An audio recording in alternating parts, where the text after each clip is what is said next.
Hello, lovely student. Welcome back to my channel. Hi, Aim. This is Shifa. If you're new to my channel, please make sure to subscribe my channel for more similar videos. And if you like my videos, do share with your classmates, friends, and whoever is needed. Okay, so today we are back with another video on 7th standard SSC board. And in that, we are going to teach you chapter number 10, Bank and Simple Interest. उसका आज lecture number 2 है. Already lecture number 1 मैंने आपको समझा दिया है. In that I completed with introduction and practice set number 40. Today we are going to teach you practice set number 41 and उसके पहले मैं आपको थोड़ा सा रिकैप दूंगी. रिकैप में हमने देखा था, रिकैप मैं पढ़ाऊंगी, और जो हमने लास्ट प्रीवियस लेक्चर में देखा था वो था व्हाट इज बैंक. हमने ये देखा था what is bank in introduction. Then हमने देखा था कि benefits and advantages of a bank. Then हमने देखा था टाइप्स ऑफ अकाउंट. कौन से चार अकाउंट्स थे? Saving account, second is current account, third is recurring deposit account, fourth was fixed deposit account. Right? Saving account जिसमें हम पैसा सेव करते हैं, करंट अकाउंट लेन देन वाला अकाउंट जो डेली बेसिस पे यूज करते हैं, रिकरिंग डिपॉजिट अकाउंट एक फिक्स अमाउंट, लमसम अमाउंट हम एक पर्टिकुलर डेट पे हर महीने सेव करते हैं, वैसा वाला account, and fix deposit account जिससे हमको अच्छा खासा इंटरेस्ट आता है और एक पर्टिकुलर अमाउंट जो हमको यूज नहीं होती है हम उसको जाके उसमें सेव करते हैं, वहां से हमको इंटरेस्ट आता है. ठीक है? देन हमने देखा था how to calculate simple interest. Right? हमने देखा था how to calculate simple interest. उसके बाद हमने देखा था फॉर्मूला ऑफ सिंपल इंटरेस्ट. उसके बाद हमने देखा था practice set number 40. Today we are going to teach you practice set number 41. So without wasting too much time, let's get started. So students, in practice set number 41 also we will see the same terms what we had used in practice set number 40. हमने देखा था कि कैसे हमने simple interest को calculate किया था. Simple interest का एक फॉर्मूला होता है that is P into R into T upon 100. And then हमारे पास एक अमाउंट का फॉर्मूला भी है, amount equal to P plus I. अभी अगर आप रिकैप करोगे तो P हमारा वो था जो अमाउंट हम डिपॉजिट करते हैं, दैट इज अमाउंट जिसको हम प्रिंसिपल कहते हैं. ठीक है? या हम लेते हैं या तो हम डिपॉजिट करते हैं बैंक से, और उसी अमाउंट पे एक रेट ऑफ इंटरेस्ट बैंक लगाता है, लेने के टाइम पे भी देने के टाइम पे भी. ठीक है? तो वो आर हमारा है. और उसके बाद हमारे पास टी है, नंबर ऑफ ईयर, कितने टाइम के लिए हमने या तो पैसा लिया या तो दिया. ठीक है? ये दो काइंड ऑफ ट्रांजेक्शन होते हैं. देन उसके बाद आपने प्रीवियस लेक्चर में ऐसा क्वेश्चन भी देखा होगा कि एक पर्टिकुलर अमाउंट आपने डिपॉजिट किया है, इतना रेट ऑफ इंटरेस्ट है, इतना नंबर ऑफ इयर्स है. अब आपको ये कैलकुलेट करना है कि इतने साल के बाद आपको कितना पैसा मिला है, कितना पैसा आपने दिया. ठीक है? तो वो हम कैसे करते थे, उधर भी एक फॉर्मूला यूज करते थे हम लोग, amount equal to P plus I. P plus I क्या है? जो प्रिंसिपल, जो पैसे हमने दिए थे या जो पैसे हमने लिए हैं वो अमाउंट, और उसके ऊपर जो इंटरेस्ट कैलकुलेट करने के बाद जो आया उनको एड ऑन करके हम जो अमाउंट आता था वो लिखते थे. ठीक है? इतना clear? Now will see practice set number 41. So student, in practice set number 41 we can see there is a MCQ based question. हम फर्स्ट क्वेश्चन सॉल्व कर रहे हैं. फर्स्ट क्वेश्चन क्या दिया हुआ है? If you read, if the interest on 1700 rupees is 340 rupees for 2 years, the rate of interest must be. मतलब हमें ऑलरेडी इंटरेस्ट और प्रिंसिपल और अपना टी दिया हुआ है, नंबर ऑफ ईयर दिया हुआ है. हमारा प्रिंसिपल क्या है? 1700. उस पे इंटरेस्ट क्या दिया हुआ है? 340, और 2 इयर्स के लिए दिया हुआ है. बट हमको रेट ऑफ इंटरेस्ट नहीं पता है, तो हम ऐसे तो कुछ भी डालेंगे नहीं, हमको सॉल्व करना पड़ेगा. सॉल्व करने के बाद हमको इन चारों ऑप्शन में से एक ऑप्शन सिलेक्ट करना है जो हमारा आंसर आएगा. ठीक है? एमसीक्यूज ऐसे ही सॉल्व करते हैं. करेक्ट? तो अभी हम इसको सॉल्व करेंगे. हमारे पास क्या दिया हुआ है? P दिया हुआ है 1700 रुपीज. ठीक है? फिर हमारे पास I दिया हुआ है 340 रुपीज. करेक्ट? देन हमारे पास T भी दिया हुआ है 2 इयर्स. बट हमको क्या ढूंढना है? Rate of interest. ठीक है? हमारे पास एक फॉर्मूला है, हम उसमें सबकी वैल्यू पुट करेंगे and we will get our rate of interest. ठीक है? फॉर्मूला क्या है? I इक्वल्स टू मतलब simple interest equals to P into R into T upon 100। ठीक है, हमारे पास इंटरेस्ट हमारे पास 340 है, P हमारे पास 1700 है, R हमको पता नहीं है, T हमारे पास 2 है अपॉन 100। यहाँ का 2 जीरो कट गया, यहाँ का 2 जीरो कट गया, correct. 340 equals to 17 into R into 2. 17 twos are 34 into R, ठीक है, एंड 340 यहाँ पे मल्टीप्लाई में है, यहाँ जाएगा तो क्या हो जाएगा, डिवाइड में आ जाएगा। क्या हो जाएगा, डिवाइड में आ जाएगा। 340 इक्वल्स टू R,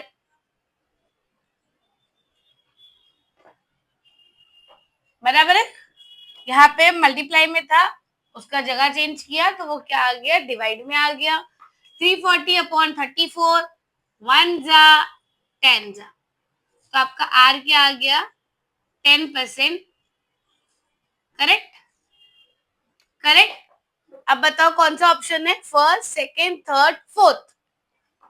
तो हमारा क्या है, correct answer is fourth. Am I right. आप सॉल्व करके ऐसे देख सकते हो।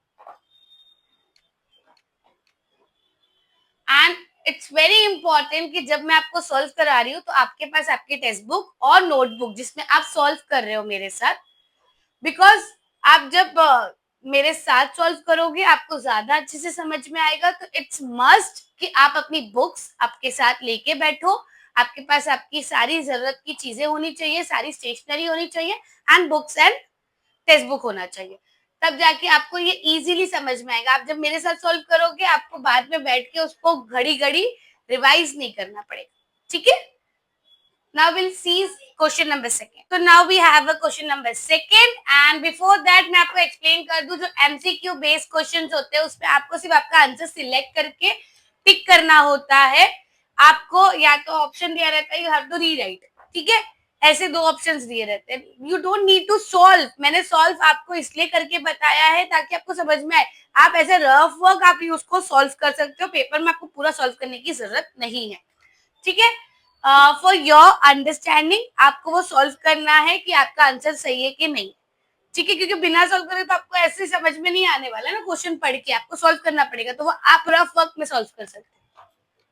Now we have a question number second. Question number second में अगर आप क्वेश्चन पढ़ोगे, if the interest on 3000 rupees is 600 rupees, मतलब 3000 हमारा प्रिंसिपल है, 600 रुपीज हमारा इंटरेस्ट है, at a certain rate of a certain number of year, ठीक है।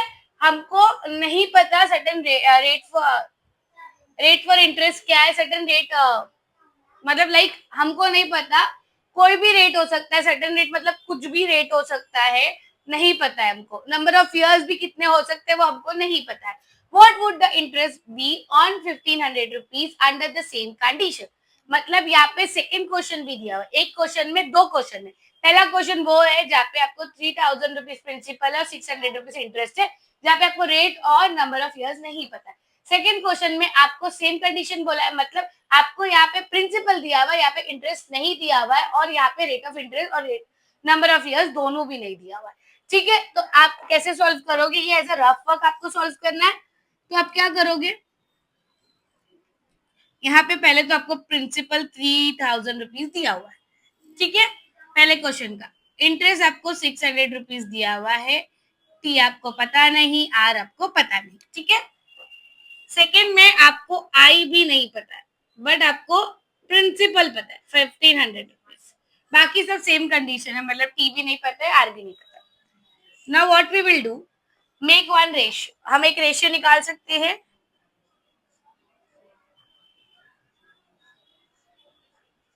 क्या रेशियो निकाला मैंने, प्रिंसिपल पे ही इंटरेस्ट होगा, यहाँ पे भी प्रिंसिपल पे ही इंटरेस्ट होगा, ठीक है।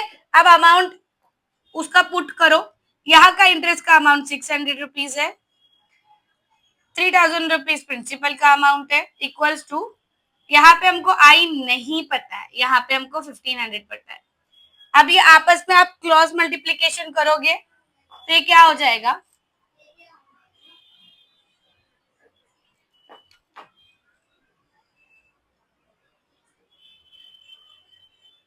Sorry sorry sorry sorry 600 into 15 equals to I into 3000 rupees.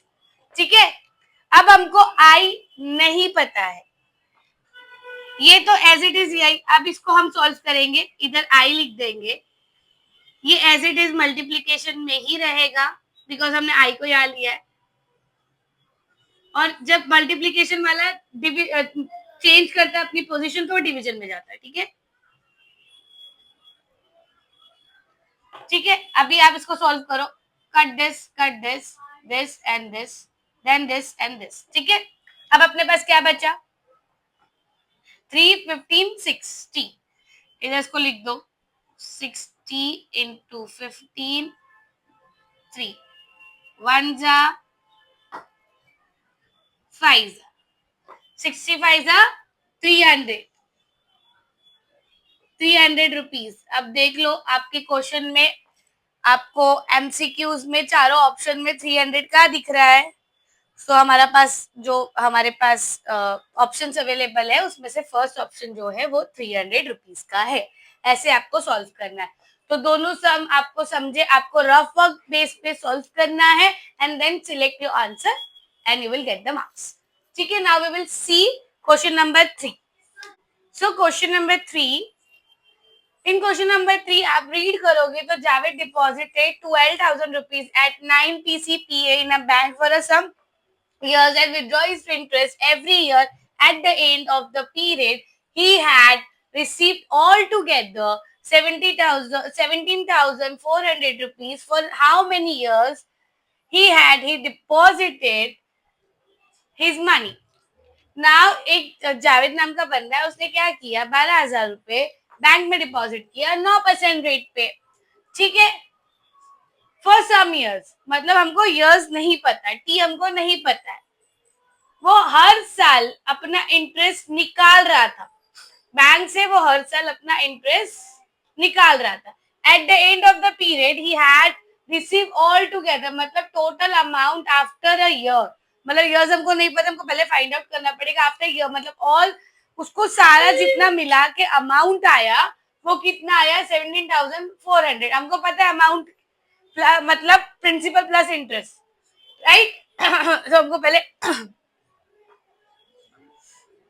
हमको ये पता है, हमको ये पता है कि ये जो अमाउंट ऑल टुगेदर रिसीव बोला है, मतलब ये हमारा अमाउंट है आफ्टर इयर्स, मतलब उसके डिपॉजिट करने के बाद, मतलब जैसे अभी मैंने क्या बोला आपको, पहले भी मैंने प्रीवियस समय समझाया है कि जब मैं अमाउंट डिपॉजिट कर रही हूँ एक रेट ऑफ इंटरेस्ट पे फॉर सम इयर्स, तो उसके बाद जो अमाउंट आएगा, मतलब डिपॉजिट करने के बाद जो मैंने डिपॉजिट कर दिया उसके बाद जो मेरे को एक पर्टिकुलर अमाउंट बाद में रिसीव होता है, वो मेरा प्रिंसिपल प्लस इंटरेस्ट के साथ एड होके मुझे मिलता है।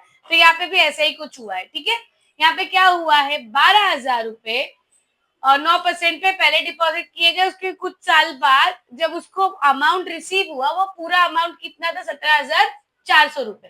ठीक है, अब हाउ मेनी इयर्स हमको नहीं पता है, कितने साल के लिए उसने वो पैसों को डिपॉजिट किया, तो ये हमको ढूंढना है। ठीक है, इतना आपको समझ में आया, कोई कंफ्यूजन नहीं। फिलहाल अभी हम इस पे फोकस करेंगे कि अभी हमारे पास क्या क्या दिया हुआ है। ठीक है, पी हमारे पास दिया हुआ है 12,000 रुपीज, आर हमको दिया हुआ है 9%। ठीक है, फिर हमको eight the end of period हमको अमाउंट भी पता है। ठीक है, अमाउंट भी हमको पता है, हमारे पास टी नहीं है, बट हमको पता है अमाउंट का फॉर्मूला क्या है। क्या है हमारे पास अमाउंट का फॉर्मूला, क्या है हमारे पास अमाउंट का formula, A equals to P plus T. Simple, डाल दो formula, amount equals to P plus I, sorry T बोला मैंने, आई। अमाउंट हमको पता है 17,400 इक्वल्स टू, प्रिंसिपल भी हमको पता है, हमको क्या नहीं पता, इंटरेस्ट नहीं पता। करेक्ट, हमको क्या नहीं पता, इंटरेस्ट नहीं पता, बाकियों की वैल्यू तुमको पता है। क्या करेंगे अब हम, आई को एज इट इज करेंगे, 17,000 के पास जाएगा आपका क्या, 12,000 रुपए। माइनस हो गया, आपके पास कितना बचा? 5,400। आ गया आपका इंटरेस्ट। यहाँ तक कोई दिक्कत नहीं, इतना तो हमने इजीली सॉल्व कर लिया। क्यों? क्योंकि हमारे पास था फॉर्मूला। नाउ मैं अब टी की वैल्यू पता करूंगी। अब इंटरेस्ट तो मुझे मिल गया, अब नॉर्मली आप अपना ये डाल दो, फॉर्मूला जो है सिंपल इंटरेस्ट का, और आपको टी भी मिल जाएगा। कैसे मिलेगा ये देखो, आई का जो वैल्यू है हमारे पास 5,400, पी का वैल्यू हमारे पास 12,000 रुपए है, आर का हमारे पास 9%, टी हमको पता नहीं, ठीक है। फिर हमारे पास है अपॉन 100, 2 जीरो काट दो, 2 जीरो काट दो, 120 इंटू 9। अब ये तो हम, मेरे को पता है कितना आता है, बट मैं आपके लिए कैलकुलेट कर रही हूँ। 0 0, 8, 1 कैरी, आ गया 10, 1080, ठीक है। 1080,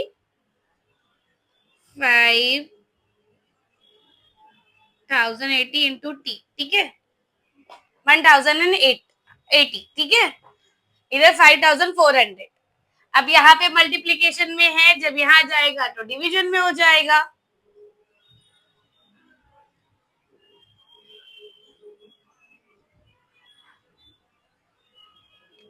करो, इधर का 0 काट दो, इधर का 0 काट दो। अब 108 के टेबल में 540 आता है, फाइजा अब करके देख लेना, 1 जा 5 जा, आ गया टी आपका, T equals to 5 years, T equals to 5 years। था ना इजी? पहले हमने क्या किया, उसने ऑलरेडी हमको प्रिंसिपल और रेट ऑफ इंटरेस्ट दे दिया था और अमाउंट भी बता दिया था। हमारे पास क्या नहीं था? इंटरेस्ट नहीं था और नंबर ऑफ इयर्स नहीं था। पहले हमने क्या किया, अमाउंट के फॉर्मूले से इंटरेस्ट को पता किया, इंटरेस्ट पता होने के बाद हमने अपने नॉर्मल फॉर्मूले में डाल के क्या किया, टी की वैल्यू फाइंड आउट की। इतना समझ में आया ना? क्वेश्चन नंबर 4 में आपको होमवर्क दे रही हूँ ताकि आपको समझ में आए, खुद से करने के बाद कि आपको कितना समझ में आया है। इन केस अगर आपको नहीं समझ में आता तो आप कमेंट सेक्शन में डाल सकते हो, will provide you the notes, ठीक है। और आपको अगर आप सॉल्व भी करते हो, सॉल्व करने के बाद जो भी आंसर आएंगे वो भी आप कमेंट सेक्शन में डाल सकते हो, ठीक है। आप अभी ये तो मैंने कर लिया, क्वेश्चन नंबर 3 हो गया। क्वेश्चन नंबर 4 में आपको होमवर्क दे रही हूँ। Question number 5 we will do it and will see. So now we will do question number 5। आप क्वेश्चन देखोगे तो filling the blanks type question है, जैसे हम फिलिंग द ब्लैंक सॉल्व करते हैं वैसे ही हमको सॉल्व करना है। यहाँ पे ब्लैंक स्पेस दी गई है, वो ब्लैंक स्पेस को हमको फिल करना है। तो इसमें मैं पूरे क्वेश्चन नहीं करवाऊंगी आपको। थर्ड, फोर्थ एंड फिफ्थ आपका होमवर्क है, मैं आपको फर्स्ट एंड सेकंड करवाऊंगी। प्रोसीजर सेम होगा, बस आपको वैल्यू पुट करनी है फॉर्मूले में and you will get the answer. Now see, मेरे पास स्पेस कम है, मैं यहीं पे सॉल्व कर रही हूँ। फर्स्ट क्वेश्चन आप देखोगे तो आपको प्रिंसिपल ऑलरेडी दिया हुआ है, आपको रेट ऑफ इंटरेस्ट भी दिया हुआ है, ठीक है, आपको टाइम भी दिया हुआ है 3 years। आपको क्या ढूंढना है? इंटरेस्ट ढूंढना है और अमाउंट ढूंढना है। इंटरेस्ट का जो फॉर्मूला है उसमें आप वैल्यू पुट करो, you will get the interest. And interest आप आने के बाद आप क्या करोगे? इंटरेस्ट आने के बाद आप प्रिंसिपल प्लस इंटरेस्ट जो हमारा अमाउंट का फॉर्मूला है उसमें वो वैल्यू को पुट करोगे, you will get both the answer easily, ठीक है। नाउ सी, इंटरेस्ट का फॉर्मूला जो है हमारे पास P into R into T upon 100, ठीक है। आप वैल्यू पुट कर दो, 7 इंटू 3, दोनों 0 कट हो जाएंगे, 42 इंटू 21, 7 3 से 21, सॉरी आई, ठीक है। अब इन दोनों को आपको ऐसे सॉल्व करना है मल्टीप्लाई में, तो मेरे ख्याल से इसका आंसर आ जाएगा 882, ठीक है। अब हमको इंटरेस्ट मिल गया, 882 या लिख दो 882। देन हमको अमाउंट फाइंड आउट करना, अमाउंट का फॉर्मूला डाल दो, प्रिंसिपल प्लस इंटरेस्ट। प्रिंसिपल क्या था? प्लस इंटरेस्ट, इसको ऐड करोगे तो आपको कितना आएगा? 4882 28 5082। ठीक है, ये आपका फर्स्ट का आंसर आ गया। Then will see second one. Second one में प्रिंसिपल नहीं दिया हुआ, लेकिन rate of interest, number of year, rate of interest, number of year and interest दिया हुआ है। अमाउंट और प्रिंसिपल हमको ढूंढना है। कैसे ढूंढेंगे? अगेन फॉर्मूलेज में जाएंगे, फॉर्मूला पुट कर, फॉर्मूले में वैल्यू पुट करेंगे, we will get the answer. ठीक है, नाउ क्वेश्चन नंबर सेकेंड। आपके पास रेट है 6, आपके पास टी है 4 इयर्स, आपके पास इंटरेस्ट भी है 12। आपको क्या ढूंढना है? P A. सेम प्रोसीजर, पहले हम इंटरेस्ट का फॉर्मूला डालेंगे, P into R into T upon 100। Interest क्या है? 1200। पी हमको पता नहीं है, 6 इंटू 4, ठीक है, अपॉन 100। ये इधर जाएगा तो ये बन जाएगा 1,20,000, ये P इंटू 24। अब जब मल्टीप्लीकेशन में है, जब घूमता है, जब जगह चेंज होती है, पोजीशन चेंज होता है, तो वो डिवीजन में चला जाता है। सिंपल, P इक्वल्स टू, ठीक है, 24। 12 के टेबल में जाएगा, 2 जा 1 जा 0 0 0, 1 जा 2 जा, ठीक है। 5,000 ही है ना, 30 लगेगा, 5,000 रुपीज ना, 10,000 है। इसने पूरा, अगर मैं ऐसे भी लूं, 40 ही होते ना, 40 लगाया मैंने।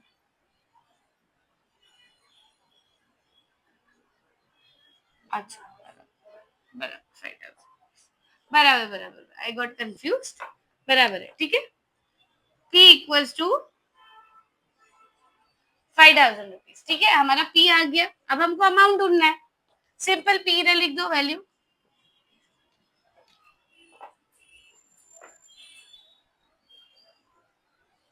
उसका वैल्यू लिख दो। अब इसको, उसका वैल्यू लिख दिया मैंने। अब इसको फॉर्मूले में डालना है अमाउंट के, P प्लस आई। P क्या है हमारे पास? 5,000 रुपीज, प्लस इंटरेस्ट क्या है? 1,200 rupees, 6,200 rupees. A will be 6,200 rupees. बाकी आपके ये जो तीनों सम है वो क्या है? होमवर्क है, और क्वेश्चन नंबर 4 होमवर्क है, जो आपको खुद से करना है, ताकि आपको समझ में आए कि आपको कॉन्सेप्ट कितना डीपली समझ में आया। ठीक है, थॉरली समझ में आएगा तो पेपर में आपको करने के लिए बहुत इजी हो जाएगा। सो आज के लिए इतना ही। हमने पूरा चैप्टर कंप्लीट कर लिया है। प्रैक्टिस सेट नंबर 40 भी है, प्रैक्टिस सेट नंबर 41 भी है चैनल पे, तो आप पूरा चैप्टर देख सकते हो। And thank you for watching हाई एम, और ऐसे और ही वीडियोस के लिए मेरे चैनल को सब्सक्राइब करें। Thank you so much.